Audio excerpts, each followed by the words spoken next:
Let me tell you a story. When I was 7 years old, I negotiated with my father that I want to go to school in the public transport buses. And we used to have a school van pick us up from outside of our home, drop us outside of our home. And we knew the van driver, and it was safe, and we were always traveling since childhood, like since we started school, with the same uncle, Rashid uncle. And I said, no, I want to be able to go in bus. And he said, okay, so I'm going to give you a test. And if you pass in this test, then I will allow you to go in the bus. I said, all right.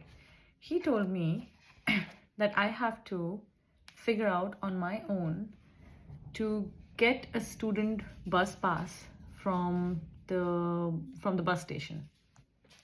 And he's not going to give me the guidance of what steps I have to take. He's just going to tell me which is the location of that bus station. He's going to take me there and he's going to drop me there. And then I have to finish my job and then I have to come back. So I said, okay. And then I went to that bus station. I figured it out. I asked people. I went to the right booth. I got the right form. Then I filled the right form. Got that form home, filled it, put my photo, everything. Took it back, got my pass, came to my father with my pass and said, here it is. And voila, I was going to school in the public bus. 7, 8 years old is when I did that.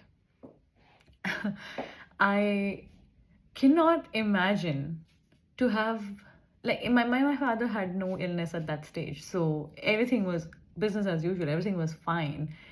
I wanted to be independent. I did not want to be protected and coddled. And I just don't know. I just wanted to have a choice and make my own decision. And I look back to that time and many more instances that I remember of the short period of time that I had with my father while he was alive and the memories that I have. And I remember at every step, he was teaching me how I can make my own choice and decision.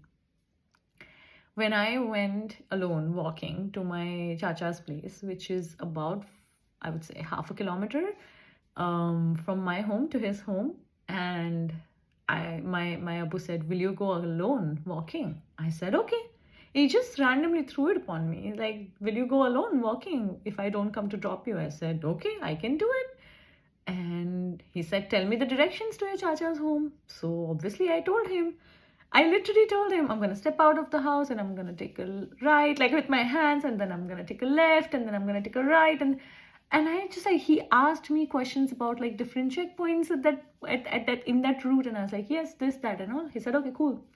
So I thought, okay, I've passed the test. I've told him the route. I'm going to go alone. I'm a strong young girl. And this I have done even before I was 7 years old. So this is even before that. I was like, I'm a strong young girl. I'm going to go to Chacha's home alone. Look at me. I'm so grown up. And little did I know that he was walking behind me, obviously a little bit farther so I could not see him.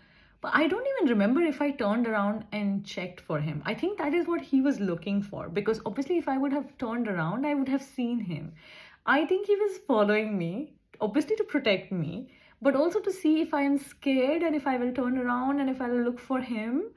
And I just kept on going on my path, not looking left, not looking right. I just knew where I was heading. I was just like, I'm not going to get distracted. I'm going to go there. I'm going to reach. And we had also timed it. He said that as soon as you reach Chacha's place, you have to give me a call. And I'm going to time it that you have reached there. And I said, yes, I will do that. So I reached Chacha's place. And then I told Chacha, we have to give Abu a call. And I think after he came to pick me up later in the evening and he got me home, he told me that I was all the time behind you, following you. And I was like, that is not possible. You are lying. We literally had like this, I would say, negotiation where I was like, you were not behind me. Do not say that. I did it on my own. And I am just like reflecting of all of these different memories where I was just like, I can do it. Yes, I can go to the bank. Of course, I know where the checkbook is. I know where the passbook is. I mean, you don't need to tell me. I just, I don't know. And people think that I am the way I am perhaps because of my circumstances, and obviously a lot of things have been shaped because of the way life turned out in childhood. But a lot of who I am today is exactly who I was even before my father got his illness, even before anything happened.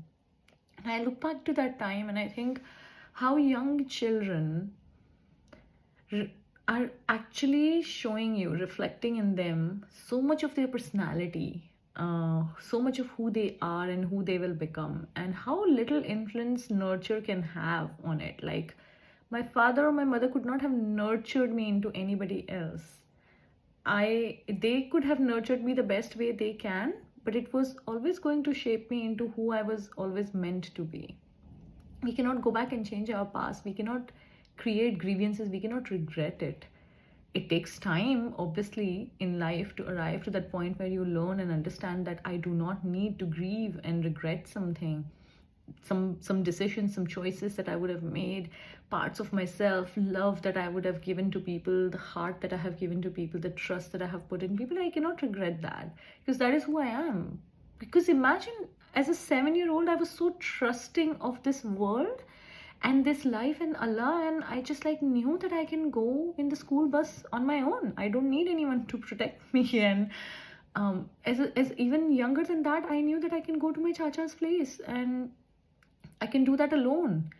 And I did. Then life actually threw that upon me, and I did. I had to do a lot of things in my years after my father's passing, immediate years after my father's passing, where I was going and negotiating and actually handling a lot of situations where my mother could not reach, because how can one person reach everywhere?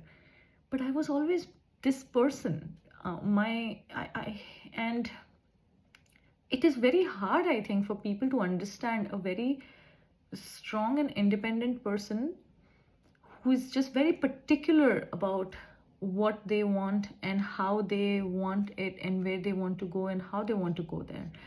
And sometimes it's even beyond my understanding what I feel or what I do and the decisions that I make. But I always know there is a guiding force inside me that is telling me that it's a tunnel. You don't know where it's heading. It might get dark.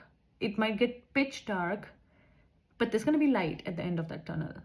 And you don't need to cling on to the familiar and the known. And you don't need to cling on to what is comforting and what is making you feel safe, because the tunnel will have pitch dark places that you will have to travel through to reach towards the other end of it, where there will be light. And then you continue walking, and then there'll be another tunnel, and there'll be pitch darkness, and then there'll be light. And this is going to continue on. But yeah, that same 7-year-old girl, that 6-year-old girl, it's the same girl when I book a flight and get on a plane and go to an absolutely new country where I know nobody, whether I'm moving there or whether I'm traveling just as a tourist. I just love that unknown, mysterious feeling. And I have always felt protected when I have gone to places where I knew nobody and I'm traveling alone. I cannot explain the joy and the thrill and the enthusiasm that I feel as a person. Leave aside my gender. It's not about me being a woman or a man. It's about the enthusiasm and the joy that I feel. And that started so very early in my life, from the very nascence of who I am. And nobody could have changed me. And likewise, whoever you are, whatever way God has built you, nobody can change you. Nothing can come and mold you. You can learn to adapt certain things about yourself, your personality, your emotions. You can learn some tools and mechanisms to help support you live a better life, live a more guided and conscious life. But yeah, I don't think that girl will ever go away from me. I'm always going to be that, for sure. Touch wood.